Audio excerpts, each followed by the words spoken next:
اور رات کو تراویح کا جو تراویح کا جو سجدہ ہے 1500 نیکی ہے، 1500۔ کچھ لوگ 8 پڑھتے ہیں، ان کے پاس بھی دلیل ہے، کوئی بات نہیں، ٹھیک ہے۔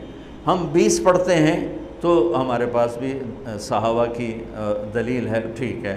لیکن بھائیو 8 سے 10 کر دینا کوئی منع نہیں، 8 کو 12 کر دینا کوئی منع نہیں۔ صحابہ کے دور میں جب اللہ کے نبی تشریف لے گئے تھے دنیا سے، تو مکے والے کیا کرتے تھے؟ 4 تراویح، یہ جو ہم 4 تراویح کے بعد بیٹھتے ہیں نا، ترویحہ آرام کرنا، تراویح کا نام بعد میں پڑا، اس کا صحابہ کے دور میں اس کا نام ہے قیام اللیل، قیام رات کا قیام، جیسے حرم میں آخری 10 دن میں ہوتا ہے قیام اللیل۔ تراویح اس کا نام پڑا بعد میں، اللہ کے نبی کے بعد مکے والوں نے کیا کیا کہ وہ 4 تراویح پڑھتے تھے اور پھر ایک طواف کرتے تھے، تو بشاشت بھی آ جاتی تھی اور طواف بھی چھوٹا سا ہوتا تھا، مجمع بھی تھوڑا سا ہوتا تھا۔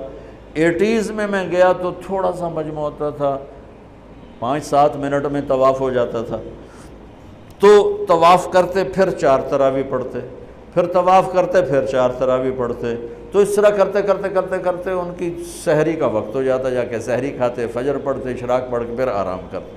مدینے والوں نے سوچا کہ وہ تب ہر 4 تراویح تو بعد سجدہ طواف کر دیں، ہن اپا کی کریے؟ انہوں نے کہا ہم ڈبل تراویح پڑھیں گے، تو انہوں نے 40 رکعت شروع کر دی۔ تو رات کی نماز میں کوئی ایسی پابندی نہیں کہ اس کے اوپر نہیں پڑھ سکتے۔ قیام اللیل مثنا و مثنا، رات کی نماز 2 رکعت ہے، اور جب ختم کرنا چاہو تو ایک وتر کے ساتھ اسے ختم کر دو۔ تو مدینے والے 40 تراویح پڑھتے تھے۔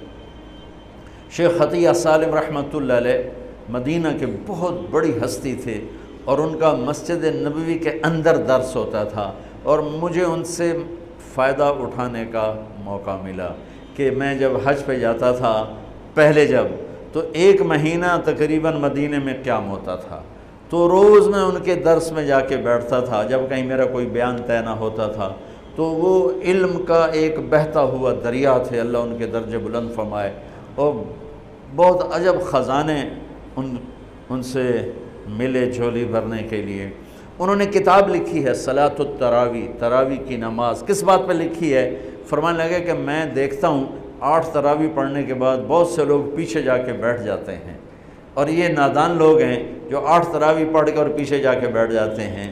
میں ان کے لیے یہ کتاب لکھ رہا ہوں کہ بے شک یہ بھی روایت ہے 8 تراویح کی اور 20 کی بھی، اور اس کی کوئی ایسی پابندی نہیں کہ 8 کے بعد پڑھنی ہی کوئی نہیں، میں جتی چاہ کے دوڑے جان دینا جی میں مغروب پتہ نہیں کوئی نہ پڑھ آ گیا۔ یہ قیام اللیل یہ بندگی کی رات ہیں، یہ بندگی کی راتیں ہیں، یہ عبادت کی راتیں ہیں۔ آپ 2 پڑھو تو بھی تراویح ہوگی، 4 پڑھو، 8 پڑھو، 10 پڑھو، 12 پڑھو۔ میں نے مدینے کا انہی کی کتاب سے بتا رہا ہوں صلاۃ التراویح، مدینے والے 40 رکعت پڑھتے تھے، اور تراویح کا لفظ ہی 12 سے اوپر پہ آتا ہے، چونکہ ترویحہ ایک آرام کو کہتے ہیں، تھوڑی دیر کے لیے آرام، ترویحہ، ترویحتان 2 دفعہ آرام کرنے کو کہتے ہیں، اور تراویح 2 سے زیادہ دفعہ آرام کرنے کو کہتے ہیں۔ 8 تراویح پڑھی جائے تو اس پہ تراویح کا لفظ صادق کے نہیں آتا، بلکہ نام صلاۃ و ترویحتان ہوگا، ترویحتان۔ وہ 12 پڑھیں گے تو تراویح کا لفظ اس پر صادق آئے گا کہ 3 دفعہ آرام کرنے کو تراویح کہتے ہیں۔ یہ کوئی مطلب ہے کہ میں کوئی مناظرہ نہیں کر رہا ہوں، نہ ہی میری عادت ہے مناظرہ کرنے کی، لیکن جو 8 تراویح کو کہتے ہیں بس اس سے اوپر پڑھنی نہیں، ان کو یہ بتا رہا ہوں کہ یہ اپنا نقصان نہ کرو۔ تراویح کی نماز ہو رہی 20 پڑھو، تم نے گھر جا کے کرنا کیا ہے؟ صرف اوپر کے آدھا گھنٹہ اوپر لگ جاتا ہے اور آدھے گھنٹے میں ساری نماز نمٹ جاتی ہے، لیکن آپ کو ملتا کیا ہے؟ ہر سجدے کے بدلے 1500 نیکی۔ کیوں ضائع کرتے؟ یہاں چھوڑو، سب سے بڑی مسجد تو وہ اس نے بنائی ہے ملک ریاض صاحب، اللہ اس کو جزائے خیر دے، بڑا سخی آدمی ہے، اور سخی کی تعریف نہ کرنا بھی بہت بڑا بخل ہے، بہت سخی آدمی ہے۔ تو اس نے وہ بنائی ہے بحریہ ٹاؤن کی مسجد، وہاں ایک وہ ہو جائے ایک اعلان ہو جائے اور ایک پوسٹ لگ جائے کہ جو ہماری مسجد میں آ کے نماز پڑھیں گے ان کو 1500 نہیں 150 روپیہ فی سجدہ دیا جائے گا. تسی اگلے دن تماشا ویکھے جے کی ہوندا ہے. جو سارا بحریہ ٹاؤن بلاک نہ ہو جاوے تو مینوں نہ پلوے. وہ جنہیں کدی دادیاں نو پوچھیا نہیں، دادیاں نو موڈیاں تے چاہتے لے آون گیا دادا میرے نال آیا. وہ آ کے دو آ گیا دادی نو میں آندا ہے، نانے نو میں چاہیا، نانی نو ایس چاہیا. تو لڑائیاں ڈنڈے شروع ہو جاؤں. میری قوم روپے کو جانتی ہے، نیکی کو نہیں جانتی. انہیں یہ پتہ ہے کہ پیسہ کیا چیز ہے، اس کے لیے جھوٹ بھی بولیں گے، اس کے لیے ہر غیرت کی حدوں کو توڑ دیں. نیکی نہیں جانتی. تو میرا نبی فرما رہا ہے تراویح کے ہر سجدے پہ 1500 نیکی لکھی جائے گی. اور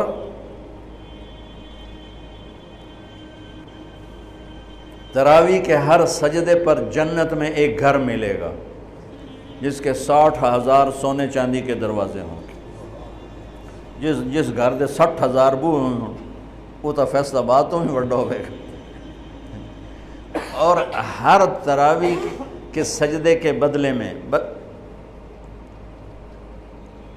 ایک درخت لگے گا جنت میں جس کے نیچے 100 سال عربی گھوڑا دوڑ سکے. بھائیو کیوں نقصان کرتے؟ 8 پڑھو کوئی مسئلہ نہیں، 10 پڑھو کوئی 12 پڑھو 20 کی 40 پڑھو کوئی مسئلہ نہیں، کیونکہ اس میں شریعت نے کوئی رکاوٹ نہیں بنائی. یہ رات کی نماز ہے. میں نے آپ کو مدینے والوں کا عمل بتایا، مکے والوں کا عمل بتایا کہ وہ طواف کرتے تھے تراویح کے بعد طواف. اس سے یہ ترویحہ چلا ہے. اس کے یہ لفظ تراویح کا لفظ بعد میں آیا ہے، ورنہ اصل نام قیام اللیل ہے. لیکن یہ کہنا کہ تراویح کی نماز ہی کوئی نہیں ہے تو بہت بڑی حماقت اور بہت بڑی نادانی کی بات ہے. اللہ تعالیٰ پوری امت 1400 سال سے ایک عمل کو لے کے چلی آ رہی ہے، اسے یوں کہہ دینا کہ نماز ہی کوئی نہیں. اتنی دلیری بھی ٹھیک نہیں اور اتنی شدت بھی ٹھیک نہیں کہ کوئی تراویح پڑھنے نہیں آیا تو کفر تے ہی فتویٰ لا دو، تو تک کافر ہو گیا، مردود ہو گیا، پتہ نہیں کیا کیا کرتے رہتے ہیں ہمارے خطیب. کیا آپ چاہتے ہیں اپنے اور اپنے پیاروں کے لیے نیکی کا کبھی نہ رکنے والا سلسلہ؟ تو مدد کریں بہترین صدقے سے اور دیجئے پانی کا تحفہ ان کو جو اس نعمت سے محروم ہیں. اپنے صدقات اور عطیات MTJ فاؤنڈیشن تک پہنچائیں.